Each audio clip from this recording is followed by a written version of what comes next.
SIT Study Abroad. I'm joined today with a recent alum of our SIT Study Abroad China program. He went in just this last fall, 2015, and he's agreed to talk a little bit about the program. His name is Francis Commercon. So I'll just turn it over to him, and you'll get to learn about his experience on the program. Thanks for joining us, Francis. Thanks, Wendy. Yeah, so my name is Francis Commercon, and I'm a sophomore at Colorado State University, studying conservation biology and biological sciences. I just got back from a semester abroad with SIT's China Language, Culture, and Ethnic Minorities program in Yunnan province last fall.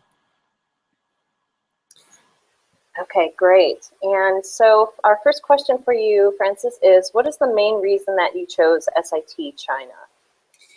Well, first of all, when I was looking for programs, I was definitely looking for a semester in China because I've been studying Chinese for several years and very interested in China. But one key consideration that was on my mind was my physical health and mental well-being while I'm in China. I wanted a place with good air quality and sun so that I could go out and exercise and enjoy myself. I didn't want the smog and the clouds that people talk about. And Yunnan province is one of the best places in China for air quality. Also, as a conservation biologist, Yunnan province has an incredible diversity of animals and plants and incredible variety of landscapes from 10,000 feet up in the Tibetan Plateau in the northwest all the way down to tropical rainforest only a couple hundred meters above sea level in the southeast. But there's multiple programs in Yunnan that I could have done, and I chose the SIT program primarily because of the independent study project. So that's they give you 4 weeks of incredible freedom to study something you're really passionate about. It's an opportunity to really get outside of a classroom experience. Not that you're in a classroom experience very much in any other point in the program, but just to really direct your own learning on something that you really are passionate about. And that was an opportunity I didn't see anywhere else. Great, thanks. So what key skills did you gain while you were?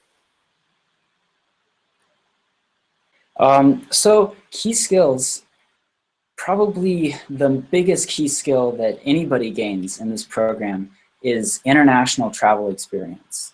So it's easy enough to buy a plane ticket online through a trusted airline carrier, but once you get into the country, how do you travel around the country on your own? If you were to travel somewhere later in life, this program really makes you travel a lot. Makes you travel a lot independently and also with teachers and with your classmates.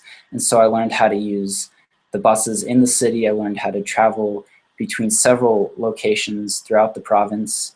About a couple weeks in to the program, there's a national holiday in China where all the schools close. So they let us take a week to travel on our own where we want to go, wherever we wanted to go as kind of a vacation with academic focus. So I went to a little village near the border of Myanmar, actually, and it's this village is tapping into the ecotourism industry, and they're known for bird watching, which is my passion. That's why I went, and I learned lots of skills: how to ride a night bus in China, buying bus tickets 30 minutes before the bus leaves because that's how they do it in China, things like that, and other skills. There's a lot of life skills that you learn. This program, the academic director before she started working for SIT was a journalist. And so a lot of the program teaches you skills in journalism. But what I realized is journalism is really a life skill. It's the art of learning on your own, learning independently. So a lot of what you learn in this program actually comes from talking with the local people and you learn how to learn about their culture, their personal lives, the current issues, all kinds of aspects of China by talking with the local people. There's some assignments, for example, a life history interview assignment we have only about a month or two into the program is go find somebody in the city of Kunming and write an essay on their life history. And you have to go from like their birth all the way until now and everything that they've gone through in their life and how that represents some issue in China. And I found the owner of a small dumpling restaurant, and it turns out that she was an immigrant from Anhui province, and she grew up in a small rice farming village, and she was a rice farmer until she was like 20, and then she moved to the city to open a business on her own with her husband. Now all of their profits are going to support their only child going to college, and he's the first person, the first generation of her whole family ever to go to college. So those kinds of stories, learning how to learn from the people on your own, that was a key skill that I learned. So you mentioned that you're a conservation biologist. Were you able to somehow wrap that sort of interest into your ISP or your independent study project at all? For sure. In fact, my ISP through this program is potentially leading into a really interesting future as a conservation biologist in Yunnan. If all goes well, my ISP, I was very lucky in how it turned out, but I ended up in a small ethnically Dai village in Xishuangbanna Prefecture, which is the furthest southern prefecture in Yunnan province. It's suffering from huge deforestation, where they've converted almost all of the natural rainforest to monoculture rubber plantations, and it's having big impacts on water quality, on what streams are drying up, and also there's no wildlife left. And so I went down there to study actually an experiment that some researchers in Kunming are setting up in this village in Xishuangbanna to investigate methods of restoring biodiversity and ecosystem services in rubber plantations. And I got to analyze and learn about this restoration research from the point of view of the villagers who were taking part in the experiment. I lived with a farming family in the village, and for 4 weeks I learned a lot about Dai culture. It's actually more similar to the people of northern Thailand than other places in China. It's very interesting. And so I understood the scientific perspective, and I looked at how the local people could contribute their local botanical knowledge towards designing these kinds of restoration projects. So, and now I'm working on going back and continuing my involvement in that project, in that same village. This summer, I'm hopefully going to get back to China and work as an avian point count technician collecting monitoring data, but I'll still get to live in the village with my homestay family from before. So it's a great opportunity to start a career over there. That's really awesome. Really shows the flexibility of the ISP that you were able to do something like that. So it's science-based. There are a lot of different majors that we see come to this program, and it's great to see what you've done with your background. So if you had to choose a part of the program, is there a particular part that you would say is your favorite? Well, I would say the ISP was definitely my favorite part.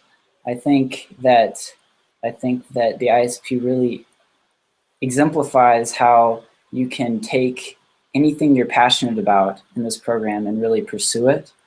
I was the only conservation biologist in my class. And so I focused a lot on my ISP, on that subject, on environmental issues in China. But I had a friend who was very passionate about East Asian religions and Asian philosophies about well-being and health, and he focused his whole semester just on that. So we took the same classes, but really in this program there's more to learn than you ever possibly could, and so it gives you a lot of flexibility to focus on what you're really passionate about.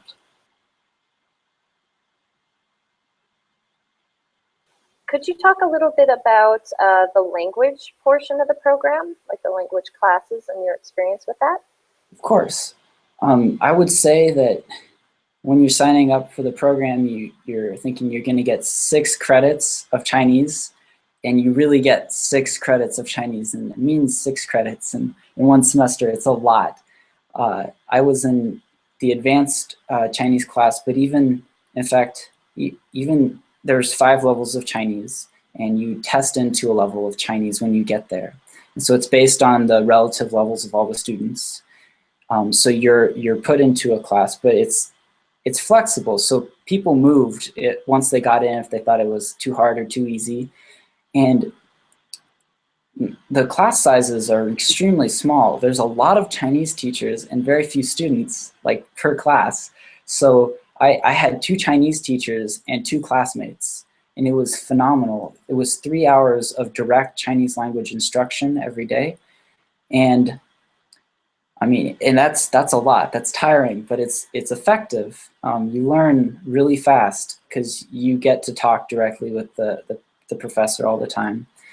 And I think one of the major strengths of the language program is that you're in China, and all the other assignments in the program, all the other classes really force you to use your language. So you're not just learning in a classroom, but like the interview assignment that I described, you have to go out and actually interview somebody and learn from them in that language.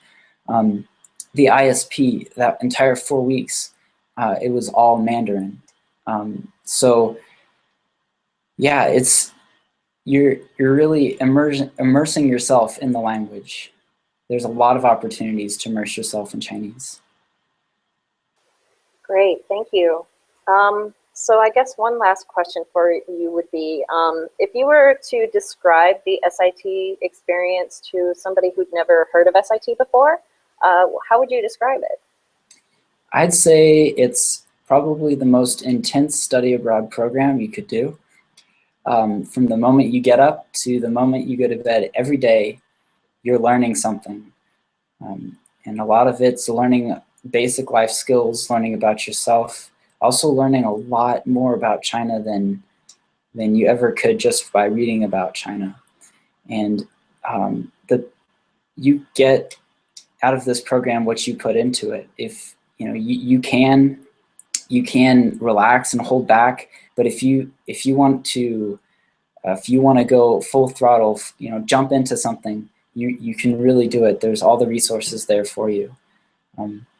Yeah, it's a very intense program. It's for people that are super interested in what they're studying.